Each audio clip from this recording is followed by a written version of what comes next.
ஆக்கப்பூர்வமான நிகழ்வுகளை அலசி ஆராய் ஒரு களம். RDX திங்கள் முதல் சனிக்கிழமை வரை இரவு 7 மணிக்கு.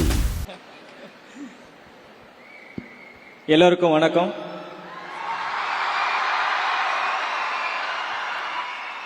ரொம்ப சந்தோஷமா இருக்கு.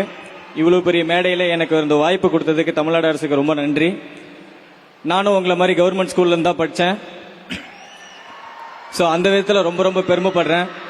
ஸோ தமிழக அரசு ஸ்போர்ட்ஸ் அண்ட் படிப்பு எல்லா துறையிலையும் நிறைய ஆப்பர்ச்சுனிட்டி எல்லா இளைஞர்களுக்கும் போய் சேரணும் அப்படிங்கிற ஒரு முன்னோட்டத்தில் நிறைய நல்ல விஷயங்கள் பண்ணிட்டு இருக்காங்க.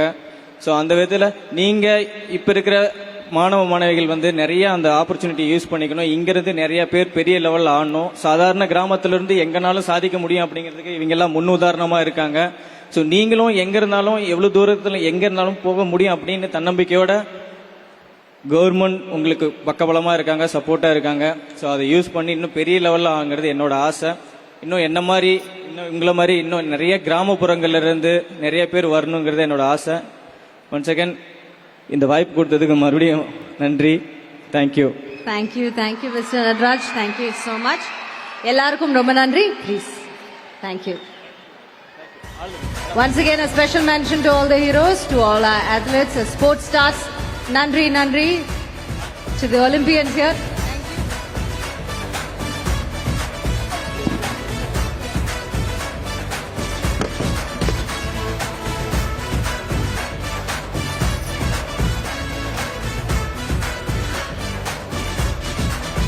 அடுத்ததா இந்த மேடையில நம்ம பார்க்க போற திட்டம் ஒரு முக்கியமான திட்டம்.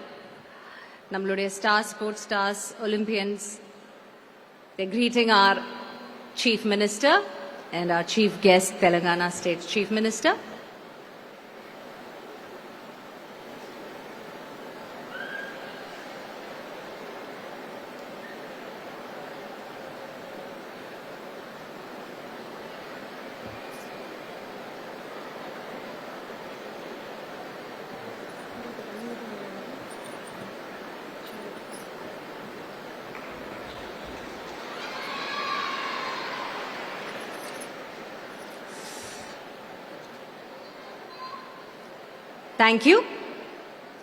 Thank you so much.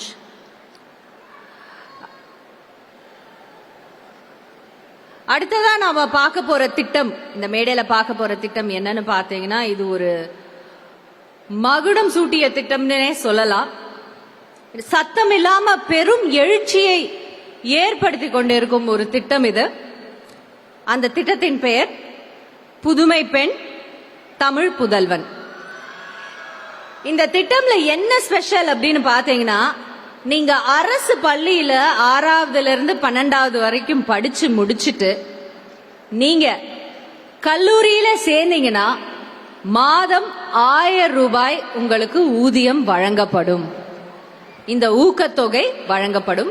இந்த 1000 ரூபாய் ஊக்கத்தொகை எப்படி ஒவ்வொருத்தங்களுக்கு ஒரு நம்பிக்கையா மாறி இருக்கு, அவங்க வாழ்க்கையை எப்படி நல்லதா மாற்றி இருக்கு அப்படிங்கறத இப்ப நம்ம பார்க்க போறோம். முதல்ல we'd like to invite all the beneficiaries of this scheme, all the students who are pursuing their graduation now. Tamil புதல்வனும் புதுமை பெண்களும் ப்ளீஸ் மேடைக்கு வாங்க. வாங்க.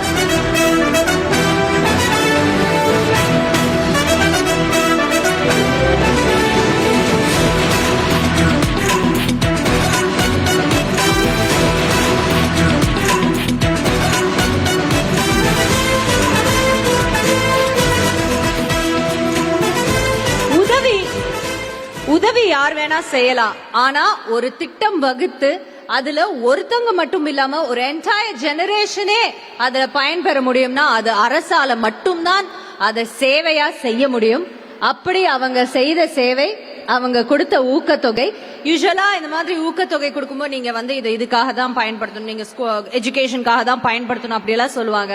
ஆனா நம்மளுடைய முதல்வர் ஐயா இல்ல, இது ஒரு ஊக்கத்தொகை. அந்தந்த பிள்ளைங்கள் என்னமோ ஒரு தேவை இருக்கும், அந்த தேவையை அவங்க பூர்த்தி செய்யட்டும், அவங்க நம்மளுடைய கல்லூரிக்கு மட்டும் வந்தால் போதும் அப்படின்னு சொன்னாங்க. எத்தனையோ வீடுகள்ல 1000 ரூபாய் கிடைக்குது இல்ல, சரி நீ படிக்க போன்னு சொல்லியிருப்பாங்க. கண்டிப்பா அந்த 1000 ரூபாவை பெற்று இன்னைக்கு அவங்களுடைய வாழ்க்கையில என்னென்ன மாற்றங்கள் அது தொட்டிருக்குன்னு நம்ம பார்க்கலாமா? வாழ்க்கையில அது எப்படி தொட்டு இருக்கு? யார்கிட்ட? சத்யா. யார் சத்யா? சத்யா ப்ளீஸ். அனைவருக்கும் வணக்கம். என் பேர் சத்யா. நான் கவர்மெண்ட் பாலிடெக்னிக் காலேஜ் வலங்கமானில் 3ஆம் ஆண்டு கணினி பொறியியல் படிக்கிறேன். நான் வந்து என்னோட அம்மா வந்து என்னை 10th வரைக்கும் தான் படிக்க வைக்க முடிஞ்சிச்சு. என் அப்பா வந்து சின்ன வயசாக இருக்கப்பயே வெளிநாடு 2 வயசாக இருக்கப்போ போனவங்க. அதுக்கு வர முடியாமல் போனதுனால அம்மா 10வது வரைக்கும் ரொம்ப சிரமப்பட்டு தான் படிக்க வச்சாங்க. ஆனால் நான் நல்லா படித்தேன். 10th வரைக்கும் நல்லா இன்னும் படிக்கணும்னு ஆசை. அம்மாவால் படிக்க வைக்க முடியலை. ஆனால் நான் என்ன செஞ்சேன், எனக்கு அந்த நான் என்னோட பசங்களுக்கு அப்போ எனக்கு வந்து என்னோட மாமாவுக்கு கல்யாணம் பண்ணி வச்சுட்டாங்க. நான் எனக்கு இதே மாதிரி பணம் இல்லாததுனால என்னோட பையனுங்களுக்கு அந்த மாதிரி கொடுக்கக்கூடாது அப்படின்னு நினச்சி நான் என்ன செஞ்சேன்னா கொஞ்ச நாளாக மாடு வளர்க்க ஆரம்பித்தேன். ஒரு 10 மாடு போல் வச்சு நான் வளர்த்துட்டு இருந்தேன். பணத்தால் என் பசங்களுக்கு எனக்கு வந்த நிலைமை வரக்கூடாது அப்படின்னு சொல்லிட்டு அப்புறம் என்ன தோணுச்சுன்னா, நான் படிக்க வச்சேன் பசங்களை அப்படின்னு சொன்னால் எனக்கு படிக்கணும் அப்படின்ற ஏக்கம் எனக்கு போயிடும் அப்படின்னு நினச்சி எனக்கு திருப்தி நானே சொல்லிக்கிட்டேன். ஆனால் அது கொஞ்ச நாள் என்னால் அதை இது பண்ண முடியலை. அப்புறம் என்ன செஞ்சேன், என் பையன் 10th படிக்க வைக்க டிப்ளமோ சேர்க்குறப்ப தான் எனக்கு நானும் படிக்க முடியும் அப்படின்னு தெரிஞ்சிச்சு. அப்படிங்கிறப்ப நானும் போய் கேட்டு நானும் சேர்ந்துட்டு நானும் படிக்க ஆரம்பித்தேன்.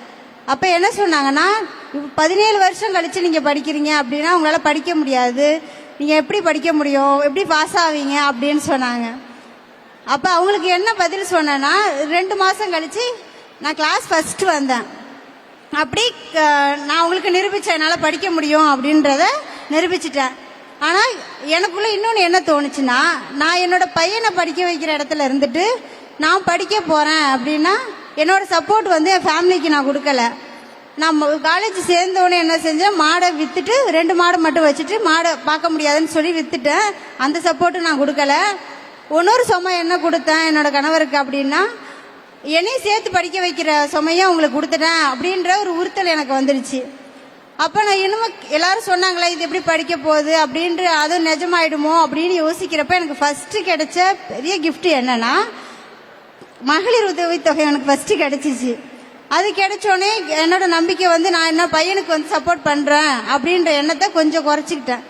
அடுத்தது என்ன ஆச்சுன்னா, நான் இப்போ படிக்கணும் எனக்கு சப்போர்ட்டுக்கு என்ன வரும் அப்படின்னு பார்க்குறப்ப எனக்கு அந்த புதுமை பெண் ஸ்காலர்ஷிப் கொஞ்சம் தடையாக இருந்தது. எய்டட் ஸ்கூலுக்கும் உண்டு அப்படின்னு சொன்னோடனே அதுவும் எனக்கு கிடைக்க ஆரம்பிச்சிச்சு. அது கிடைக்க ஆரம்பித்தோடனே எனக்கு வந்து நான் என்னோட சப்போர்ட் கொடுக்கல ஃபேமிலிக்கு, இல்லை என்னோட கணவரை வந்து நான் என்னையும் படிக்க வைக்க சொல்லி கஷ்டப்படுத்துறணும் அப்படின்ற 2 எண்ணமும் என்னை விட்டு சுத்தமாக போயிடுச்சு. படிக்கிறத மட்டும் நான் இப்போ பார்த்துட்ருக்கேன். என்னோட பையன் நானும் என் பையனும் ஒரே காலேஜில் படிக்கிறோம், ஒரே டிபார்ட்மெண்ட்டில் ஒரே கிளாஸில் படிக்கிறோம்.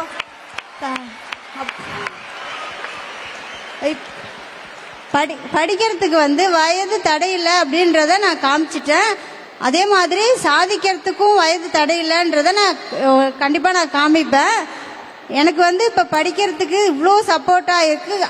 2வது டைம் வந்து நான் யோசித்தேன். ஆனால் கண்டிப்பாக நான் என்னால் திரும்பி 2 மாதம் கழித்து காலேஜ் சேர்ந்துட்டு யோசித்தேன், நான் சரியாக பண்ணுறேனா இல்லை என்னோடய சப்போர்ட் இல்லாமல் ஃபேமிலிக்கு பண்ணுறனோ அப்படின்னு சொல்லி.